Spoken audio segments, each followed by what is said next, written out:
আমরা আজীবন পড়ি সুবহান রাব্বিয়াল আ'লা, এর অর্থটা কি কেউ জানি না, ঠিক কি না?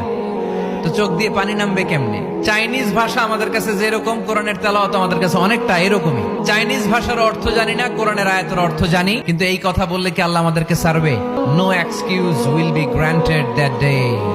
সেদিন আল্লাহ কোনো এক্সকিউজ গ্রহণ করবে না। আল্লাহ, আপনি আমারে ধৈর্যশীল বানান, আপনি আমারে শুকরগুজার বান্দা বানান। আল্লাহ, আমার চোখে আপনি আমারে ছোট বানান, গোটা বিশ্বের মানুষের চোখে আপনি আমারে বড় বানান। সবাই পড়ি আমিন। আল্লাহ, ভুল করছি, আল্লাহ মাফ করে দাও, ক্ষমা করো। আমি ক্ষমা চাইতেছি, কিন্তু আমি ক্ষমা করি না আরেকজনকে। তুমি ক্ষমা করো না, তুমি ক্ষমা চাও কোন সাহসে? কোন নারীকে যদি তার চেহারার ডিজাইন তৈরি করার সুযোগ আল্লাহ দিতেন, সে নারী তাকে বিশ্ব সুন্দরী করে তৈরি করবে, ঠিক কিনা? এটা আল্লাহ আমাদেরকে দেয় নাই, এটা আল্লাহ তাআলা নিজ হাতে রেখেছে, নিজে করেছে। তাই কারো আকৃতি নিয়ে ব্যঙ্গ করলে স্বয়ং আল্লাহর সাথে ব্যঙ্গ করার শামিল। চিল্লায় বলেন ঠিক কিনা?